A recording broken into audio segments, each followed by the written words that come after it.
What's going on, everybody? We are here to talk about She-Hulk today. I am Dom Martino. Please like the video, subscribe to the channel, leave some feedback in the comment section, share this with your friends, hit the bell for notifications as well. Very much appreciated. Thank you so much for joining me today. And this is pretty cool because we haven't done like an episode by episode talk type thing on this channel ever, and so I'm very glad we're going to be able to do this. The closest thing was I used to do breakdowns for Star Wars series, but this is more the format you're going to start seeing for that as well, rather than Easter egg type thing, because that's not really what I do. I'm just more conversational. And so there are guys that do like real breakdowns. This is just more of an after show casual talking about my thoughts on it. Now, we missed She-Hulk episodes 1 through 3, so here we are talking about episodes 1 through 3, catching up with you guys because we didn't do a week by week thing, and from here on out we will.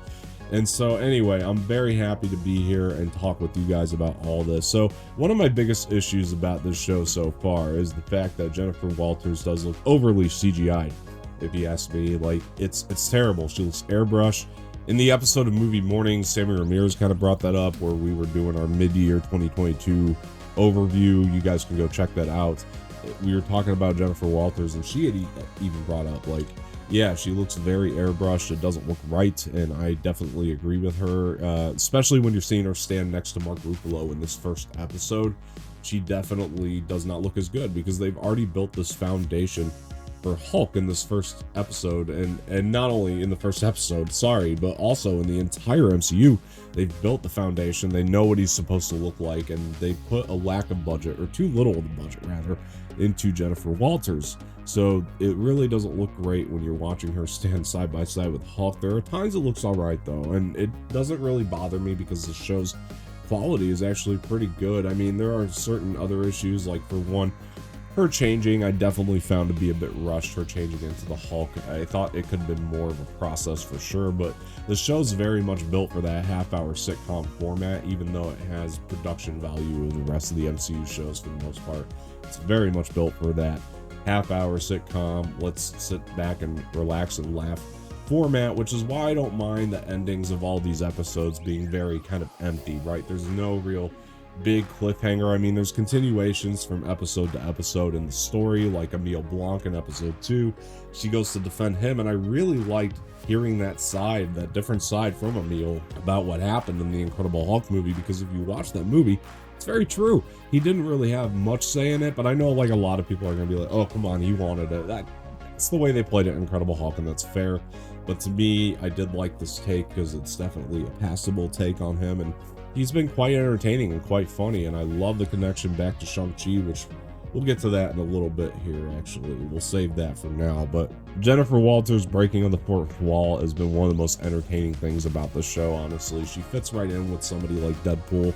I do hope they cross those two over at some point in a movie, because honestly, they fit together very, very well. This obviously isn't as adult as Deadpool, but not as childish as, say, Guardians of the Galaxy or Thor Ragnarok. Not that their childish humor is necessarily the worst thing in the world.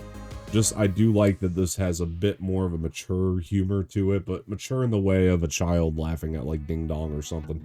It's kind of like that, the word Ding Dong, because it is a little childish still. I'm not going to sit here and call this like the most adult humor of all time, but it's just a little bit more mature than what we're used to in MCU sort of PG-13ish setting, and I really enjoy that about this show. I think that Tatiana Maslany carries it, and I was really upset when Bruce was kind of leaving the show, but then I was like, wait a minute, she does a good job carrying it on her own. And I like the dynamic, by the way, where she had to call up Bruce to ask his permission. I thought that was huge of her, but she didn't really ask his permission. She was just kind of going to take it anyway. She was like asking permission while trying to sway him the right way. And Bruce was just so cool with it. He's like, I got my own problems. And he's going out into space. And again, I was very not thrilled with that at first, but the more I think about it, I'm like, yeah, Tatiana Maslany carries the show very, very well. I think she is so funny. I've heard mixed opinions on her in the show and the show overall. It's not going to be for everybody. The humor is just not that style of humor that's going to land with everybody, and I definitely recognize that. For me, it's kind of a show I've always kind of wanted them to do, or at least I didn't know I wanted them to do this type of show till now. Now that I'm watching it, it's becoming increasingly more funny to me. But it's kind of becoming a big MCU crossover event in a way, right? Because Daredevil's coming. We did get Benedict Wong in that 3rd episode, and we also have Emile Blanc played by Tim Roth again, which is kind of huge. And I do love, again, now we'll go back into Wong, the Shang-Chi connection, where Emile is kind of broken out of prison, right? Because that is interesting to me, where he kind of had that done to him against his will also. So something very cool to me is that Wong is very mischievous when he wants to be, right? He has little mischievous antics too. He's got a little bit of a dark side, but I do love that about Wong. But he's like the Sorcerer Supreme, right? So he's riding on top of the world. And I love when he was in the courtroom trying to explain himself, right? And honestly, they were like, look, man, you committed a crime. And he was like, yep, I'm gonna dip because I could just open up a portal and leave. And that's so funny to me. And I thought the lines that Wong was delivering were great. Honestly, there's a good argument to be made that this could be called the Wong Saga. We've seen Wong in No Way Home, Shang-Chi, Doctor Strange in the Multiverse of Madness, and now She-Hulk, which is pretty fun to me. I'm not missing the days with less Wong right now. I really like a lot of Wong. I know that sounds funny, and y'all can say what you will about that, but it's true. Wong is an awesome character, and every time he shows up, I'll welcome him with open arms because he's really just that damn entertaining on the screen. And I think Benedict Wong, who plays him ironically, does such a good job at that, so it's a lot of fun. The 3rd episode also kind of like gave us more of that like real moron lawyer, right? But he gets himself into trouble with the shapeshifter from New Asgard, and honestly, that was a lot of fun. I love how dumb this guy actually is. He just continuously gets dumber and dumber, and the fact that he really wanted to go back for the real Megan Thee Stallion really cracked me up back in the courtroom, because she was actually there, right?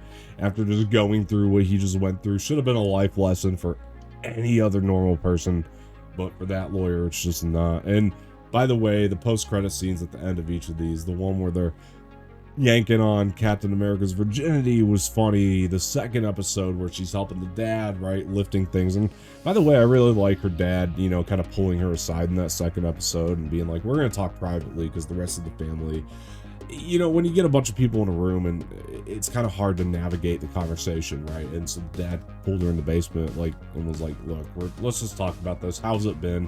And I really liked her dad in this show, but also he's kind of manipulative too, right? Because in that post-credit scene, we are really seeing him manipulating her in a way to, maybe not manipulating her, but kind of probably, right? Because he's like, no, you're super strong.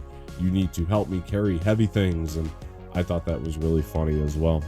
I also like in the 1st episode, by the way, not post-credit scene, but when Bruce was very much explaining to us like why he is Smart Hulk now and how he can kind of have a handle on that, but now we can't handle it because there's a spaceship and it's too dangerous and there's risks involved. And I think he is on one of the Grandmaster's ships for sure. It's like one of the Grandmaster's designs from Thor Ragnarok, right? So definitely something I'm very intrigued by there as well. I do hope they're building to a World War Hulk type movie. It won't obviously be verbatim to the comic, but that kind of Hulk is like my favorite version of Hulk. That's kind of what I'm really hoping they're building to here. But yeah, the Megan Thee Stallion twerking moment, hysterical to me, and I thought that was super funny. And the biggest downfall of this show right now is we just don't really know where it's going either, and so there's kind of like an emptiness to all the endings again. But like on the same hand, I'm on board because the way the show's built, it's that half-hour sitcom format, it's fantastic to me. So all right guys, those are my thoughts on the first 3 episodes of She-Hulk. Is there anything that I missed? Please drop it in the comments below if there's something that you really would like to talk about or touch on. And what are your thoughts on the series? Most importantly, I do want to know what our audience feels about the show, because it's something I'm really enjoying, and I know that some people are going to very much disagree with me, and that's fine. And like I said, I understand the humor is not going to be for everybody, but that's okay. All right guys, once again, I've been Don Martino. I want to thank everybody for joining me. Please follow the Anorex pages at Anorex Official across Twitter and Instagram, and you can find my pages down there at the bottom right on Twitter at Dom_Martino_, on Instagram Dom_Martino_official. And before we take off here today, please do me a favor, hit that like button below, subscribe to the channel, leave some feedback in the comment section, share this with your friends, hit that bell for notifications, and yeah, do all that. It's been a lot of fun. Check out our other shows, Movie Mornings and things of that nature, Imperial Order. And we are going to get out of here, and thank you guys a lot.